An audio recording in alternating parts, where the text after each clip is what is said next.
کچھ بھی ہو، انتظار ہمیشہ مشکل ہوتا ہے، چاہے کسی اچھی بات کا ہو یا کسی بری خبر کا۔ لیکن کیا یہ بتانا چاہیے کہ ہاسپٹل میں بیٹھ کر ICU کے باہر انتظار کرتے انسانوں کے دل پہ کیا قیامت گزر رہی ہوتی ہے؟ وہ چھوٹی سی سرخ بتی کتنا خون چوستی ہے۔ ہائے، الفاظ کہاں اس تکلیف کو بیان کرنے کے لیے۔ مارگن اب کے ماضی کے دنوں میں داخل ہو رہی تھی۔ ہسپتال کی روشنی میں وہ اس شخص کا چہرہ دیکھ چکی تھی۔ آج سے قریب 3 ماہ پہلے جب وہ ریسٹورنٹ میں کام کر رہی تھی، اسے باہر سے کچھ آوازوں نے اپنی طرف متوجہ کیا۔ باہر سے آتی آواز جارج کی تھی۔ جارج اس ریسٹورنٹ میں ویٹر کا کام کرتا ہے، 19 سالہ جوان، مارگن کا سب سے عزیز ساتھی، جسے وہ پیار سے راجہ صاحب کہتی تھی۔ یار میرا یقین کرو، میں کوئی چور نہیں ہوں، میرے ساتھ اتنا برا ہوا ہے۔ ابھی یہاں سے کچھ فاصلے پر مجھے کچھ بندوں نے لوٹ لیا اور مجھے بہت بھوک لگی تھی، بس اس لیے دیکھ رہا تھا میں اندر۔ اب کہ یہ کوئی انجان تھا، آواز سے کافی پریشان معلوم ہوا۔ دیکھ بھائی، میں تو خود غریب آدمی ہوں، ہاں مگر میرا دل بہت بڑا ہے، میں کھانا تو دے دوں، بس یہ بتا دو رقم کب لوٹا رہے ہو۔ وہ احسان کرنے والے لہجے میں بولا۔ ابھی جو کھانا اس بیچارے کو ملا تک نہ تھا، وہ اس کھانے کی رقم کا مطالبہ کر رہا تھا۔ ابھی کے راجہ صاحب اور کچھ فرماتے مارگن ریسٹورنٹ کے دروازے سے نمودار ہوئی۔ جارج کی تو مانو سانس رکی ہو۔ اسے اس جگہ سے ایک ہی مسئلہ ہے کہ اس دروازے کے اندر والی جانب کھڑا شخص باہر کی تمام آوازیں سن سکتا ہے۔ مارگن یہاں صرف ہفتہ اور کبھی اتوار کی شام آتی، اسے یہاں سکون محسوس ہوتا ہے اور کسی شخص کی خوشبو آتی ہے، یہ اس کا کہنا تھا۔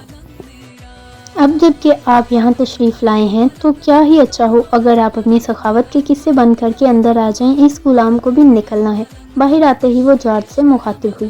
اب کہ وہ سب اندر تھے، جارج اور وہ اجنبی شخص ایک میز، جب کہ مارگن اب کچن میں تھی۔ جارج ایک آنکھ سکھارتے اس شخص کی طرف جھکا۔ تمہارے خیال سے کیا یہ بات مناسب نہیں کہ ایک دوسرے کا تعارف جانا جائے؟ آخر کو تم کو کھانا کھلا رہا ہوں، وہ سرگوشی کے انداز میں کہنے لگا۔ میرا نام روحان ہے۔ اب کہ وہ اجنبی گویا ہوا اور وہ آرام آرام سے کہنے لگا، جب کہ اپنے عقب سے ایک آواز سے رکا۔ آ گئی یاد برخودار کو۔ یہ ایک بزرگ تھے، قریب 60-65 سال عمر تو ہوگی، یہ روحان کا خیال تھا، جب کہ وہ 80 برس کی عمر گزار چکے تھے۔ اپنی کثرت اور بہترین خوراک کی وجہ سے ابھی بھی کسی نوجوان سے بہتر تھے۔ سفید داڑھی اور صاف رنگت، سفید ہی بال، قصہ مختصر وہ ایک بار روب مرد معلوم ہو رہے تھے۔ وہ اپنی سیاہ آنکھوں کو پورا کھولے اسی جانب آ رہے تھے۔ یہ میرا دوست مل گیا تھا تو بس وقت کا پتہ نہیں چلا، نہیں تو جانتے ہیں مجھے وقت کا کتنا خیال ہے۔ وہ ایسا ہی تھا، ہر ہفتے وہ کچھ وقت لے کر جاتا اور رات دیر گئے لوٹتا۔ یوں تو ذمہ دار تھا، لیکن ہفتہ کو سب مارگن پر ڈال خود نکل جاتا۔ مارگن کو زیادہ برا نہیں لگتا تھا، وہ خوشی سے تمام کاموں کو دیکھ لیتی تھی، لیکن وہ ہر ہفتے کی رات جارج کا ٹیسٹ لیتی تھی۔ وہ اس کی پڑھائی میں کوتاہی برداشت نہیں کرتی تھی۔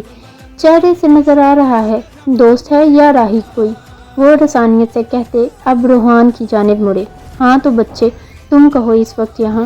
روحان نے طوطے کی طرح اپنے ساتھ ہونے والا واقعہ سنا دیا، کیسے اس کے تمام سامان کو لوٹ لیا گیا اور وہ اب وہاں کیسے بیٹھا تھا۔ اتنے میں مارگن ٹرے لیے کچن سے باہر نکل آئی اور چھوٹے چھوٹے قدم لیتے ان کی طرف آئی۔ روحان نے اسے ایک نظر دیکھا، ہاتھ بے ساختہ دل کے مقام پر رکھ دیا۔ اوہ بھائی، کیا ہوا؟ جارج کی آواز پر وہ ہوش کی دنیا میں واپس آیا۔ کھانا ٹھوس کر نکلو۔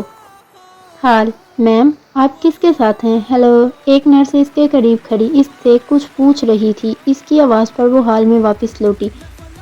جی کیا کہا آپ نے؟ وہ اب نرس سے کہہ رہی تھی۔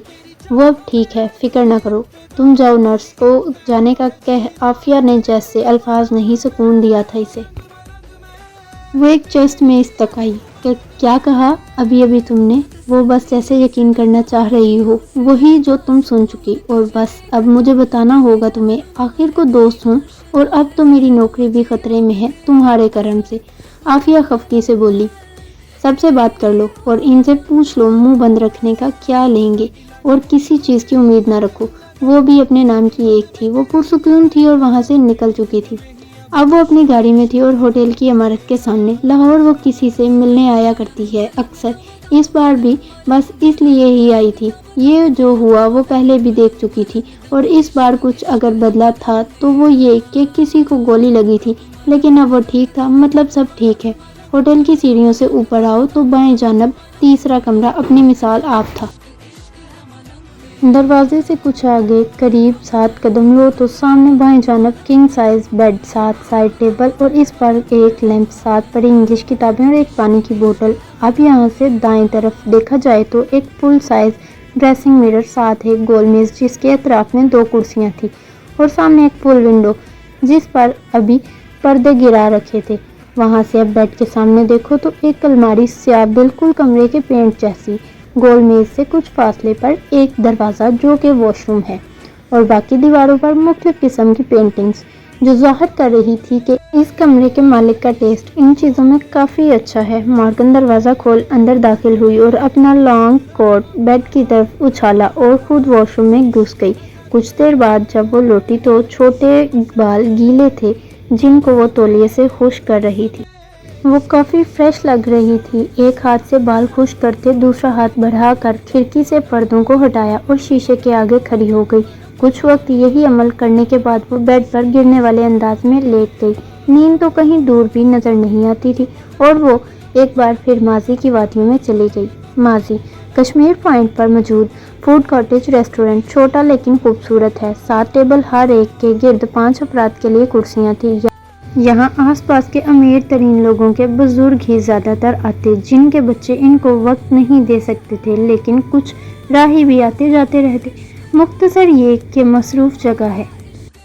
یہاں کی سب سے خوبصورت چیز اس ریسٹورنٹ میں موجود ایک کمرہ ہے۔ اسے چھوٹی لائبریری کہا جا سکتا ہے، جس میں درمیان میں ایک لکڑی کا ٹیبل، ایک ہی شخص کے لیے ایک صوفہ جو نیلے رنگ کا ہے، اطراف میں ریکس ہیں جن میں سے 2 دیواروں کے ریکس لدے ہوئے تھے، جبکہ ایک بالکل خالی اور ایک کے اوپر والے 3 حصے بڑے پڑے ہیں۔ کوئی اس جگہ کو دیکھ لے تو سمجھے اس کا مالک کافی شوقین ہے پڑھائی کا۔ بات مناسب ہے، لیکن ذرا غور سے دیکھ لو تو معلوم ہو جائے گا کہ یہ سب ناولز ہیں۔ اب ذرا یہاں سے نکل کر باہر آؤ تو ایک میز پر 2 بزرگ آپس میں بحث کرتے نظر آتے ہیں۔ ارے یہ تو ہوگا وہ لوڈو کھیل رہے ہیں۔ آج تو ہفتہ ہے نا، میری نظر نہیں آتی۔ اب ایک بزرگ گویا ہوئے۔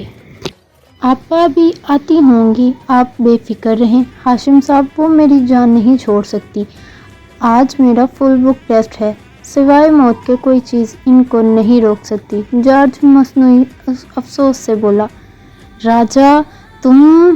دروازے سے نمودار ہوتی چھوٹے بالوں والی لڑکی گھراتی آگے کو دوڑی۔ وہاں موجود ہر شخص نے کہکہ بلند کیا۔ اب وہ سب کو ان کی پسند کا کھانا سرو کر رہی تھی، اور راجا صاحب ٹیسٹ لکھ رہے تھے۔ سچ ہی تو کہا تھا بیچارے نے، اس کی پڑھائی کا ذمہ مارگن نے لے رکھا تھا۔ جب وہ پاکستان اپنے باپ کے ساتھ آئی تو ایک رات یہ بچہ روڈ پر مارے سردی کے کانپ رہا تھا۔ مارگن 7 سال کی تھی اور وہ بچہ قریب 4 سال کا۔ اس کی ضد کی وجہ سے نثار صاحب اسے ریسٹورنٹ لے آئے، اور جلال میاں، وہ بزرگ جو اب بھی اپنی عمر سے کافی کم لگتے ہیں، کے ساتھ رہنے کی ہدایت کی اور ان کو اسے ساتھ رکھنے اور دیکھ بھال کی ذمہ داری دی۔ تب سے مارگن بڑی بہن بنی ہوئی ہے۔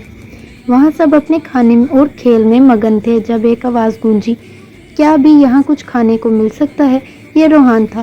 راجا نے اس رات اس کے علم میں اضافہ کرتے ہوئے اسے بتایا تھا کہ اس جگہ عام لوگوں کو صرف 5 بجے تک کھانا ملتا ہے، اس کے بعد صرف وہ لوگ ہوتے ہیں جو روزانہ یہاں آتے ہیں۔ نہیں، ہاشم صاحب کہتے مسکرانے لگے، جبکہ جلال میاں نے اندر آنے کی آفر کی۔